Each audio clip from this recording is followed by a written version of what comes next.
지리산 국립공원 자연환경 해설사 시험 대비 제3강 생물 다양성. 지리산에는 왜 많은 생명이 살아갈까? 자연환경 해설사가 반드시 이해해야 할 중요한 개념 가운데 하나가 생물 다양성입니다. 지리산의 숲을 걸어보면 큰 나무와 작은 풀, 야생화, 곤충, 새, 포유류 등 수많은 생물을 만날 수 있습니다. 이렇게 다양한 생물이 존재하고 서로 다른 유전적 특성과 여러 생태계가 함께 존재하는 것을 생물 다양성이라고 합니다. 생물 다양성은 단순히 생물의 종류가 많다는 의미보다 더 넓은 개념입니다. 일생물 다양성의 세 가지, 시험을 준비하면서 반드시 기억해야 할 세 가지가 있습니다. 첫째, 유전적 다양성. 같은 종이라도 각각의 개체가 완전히 똑같지는 않습니다. 사람도 같은 인간이지만 키와 얼굴, 체질 등이 서로 다르듯이 같은 종 안에서도 유전적인 차이가 존재합니다. 이러한 차이를 유전적 다양성이라고 합니다. 둘째, 종 다양성. 한 지역에 여러 종류의 생물이 살아가는 것을 말합니다. 나무, 볼, 곤충, 새, 포유류, 균류 등 다양한 종이 존재하는 것이 여기에 해당합니다. 셋째, 생태계 다양성. 숲, 계곡, 하천, 습지 등 서로 다른 환경과 생태계가 존재하는 것을 말합니다. 따라서 생물 다양성을 공부할 때는 다음 세 가지를 함께 기억해야 합니다. 유전적 다양성 플러스 종 다양성 플러스 생태계 다양성. 이 생물 다양성은 왜 중요할까요? 자연에서는 수많은 생물이 서로 관계를 맺으며 살아갑니다. 식물은 여러 생물에게 먹이와 서식 공간을 제공할 수 있고, 곤충은 식물의 꽃가루바디에 중요한 역할을 하기도 합니다. 또한 죽은 생물과 낙엽 등은 분해 과정을 거치면서 물질 순환에 참여합니다. 따라서 어느 한 생물이 사라지는 것은 그 생물 하나만의 문제가 아닐 수 있습니다. 먹이 관계와 서식 환경 등으로 연결된 다른 생물에게도 영향을 미칠 수 있습니다. 이것이 우리가 생물 다양성을 보호해야 하는 중요한 이유 가운데 하나입니다. 3. 지리산과 생물 다양성. 지리산은 높은 산봉우리와 능선뿐 아니라 깊은 계곡과 숲, 하천 등 다양한 자연 환경을 가지고 있습니다. 고도와 지형, 햇빛, 수분, 온도 등의 환경 조건이 달라지면서 살아가는 생물의 모습도 달라질 수 있습니다. 자연환경 해설사는 여기서 중요한 질문을 할 수 있습니다. 왜 지리산에는 이렇게 다양한 생물이 살아갈 수 있을까요?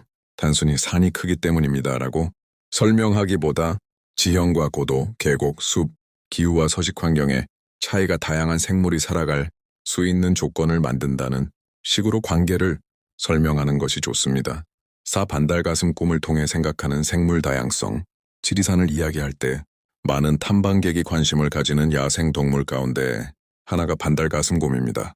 그러나 자연환경 해설사는 반달가슴곰이라는 동물 하나만 따로 떼어서 바라보면 안 됩니다. 야생동물이 살아가기 위해서는 먹이와 물이 있어야 하고 쉴 수 있는 공간과 이동할 수 있는 서식 환경도 필요합니다. 따라서 야생동물을 보호한다는 것은 동물 한 마리만 보호하는 것이 아니라 그 생물이 살아가는 서식지와 생태계 관계까지 함께 살펴보는 것입니다. 이것이 생태적인 관점입니다. 5. 생물 다양성을 위협하는 요인. 생물 다양성은 여러 원인으로 위협받을 수 있습니다. 대표적으로 서식지 훼손과 단절, 환경오염, 기후변화, 외래 생물의 영향, 무분별한 포획과 채취 등이 있습니다.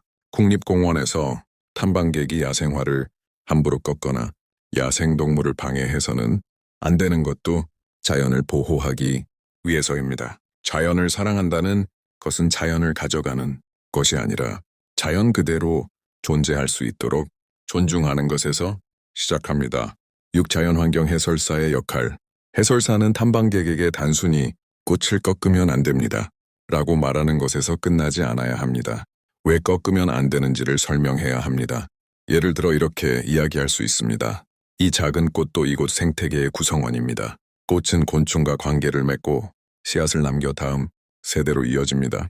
우리가 아름답다고 하나씩 가져가기 시작하면 자연에서 이어져야 할 생명의 관계가 영향을 받을 수 있습니다. 금지사항을 전달하는 것보다 그 이유를 이해하도록 돕는 것. 이것도 자연환경 해설사의 중요한 역할입니다. 7. 현장 해설 시연 연습. 안녕하세요. 여러분이 지금 바라보고 있는 지리산의 숲에는 얼마나 많은 생명이 살아가고 있을까요? 눈에 잘 보이는 나무와 새뿐 아니라 작은 곤충과 균류, 미생물까지 수많은 생물이 함께 살아가고 있습니다. 이렇게 다양한 생명과 유전적 특성, 그리고 여러 생태계가 존재하는 것을 생물 다양성이라고 합니다. 생물 다양성에는 세 가지 중요한 개념이 있습니다. 유전적 다양성, 종 다양성, 생태계 다양성입니다. 그렇다면 이렇게 많은 생물이 왜 중요할까요? 자연의 생명은 서로 떨어져 살아가는 것이 아니라 먹이와 서식지 등 다양한 관계로 연결되어 있기 때문입니다. 지리산의 반달 가슴곰도 마찬가지입니다. 곰을 보호하려면 곰만 바라볼 것이 아니라 먹이와 물, 숲과 이동 공간을 포함한 서식 환경도 함께 생각해야 합니다. 그러므로 생물 다양성을 보호한다는 것은 자연 속 수많은 생명과 그들이 살아가는 환경의 관계를 함께 지켜나가는 것입니다. 지리산을 걸으시다가 아름다운 꽃을 발견하신다면 꺾어서 가져가기보다 그 자리에서 바라보고 사진으로 남겨보십시오. 그 작은 행동이 지리산의 생명을 존중하는 탐방 문화의 시작이 될 수 있습니다. 감사합니다. 오늘의 핵심 암기, 생물 다양성의 세 가지, 유전적 다양성, 같은 종 안에서 나타나는 유전적인 차이, 종 다양성, 여러 종류의 생물이 존재하는 것, 생태계 다양성, 숲, 계곡, 하천, 습지 등 다양한 생태계가 존재하는 것, 핵심 공식, 생물 다양성, 유전적 다양성 플러스 종, 다양성 플러스 생태계 다양성, 해설사가 기억할 한 문장, 한 생명을 보호하는 것은 그 생명이 살아가는 환경과 관계까지 함께 바라보는 것입니다. 제3강 핵심 단어, 생물 다양성, 유전적 다양성, 종, 다양성, 생태계, 다양성, 서식지, 생태계 보전, 제3강 끝.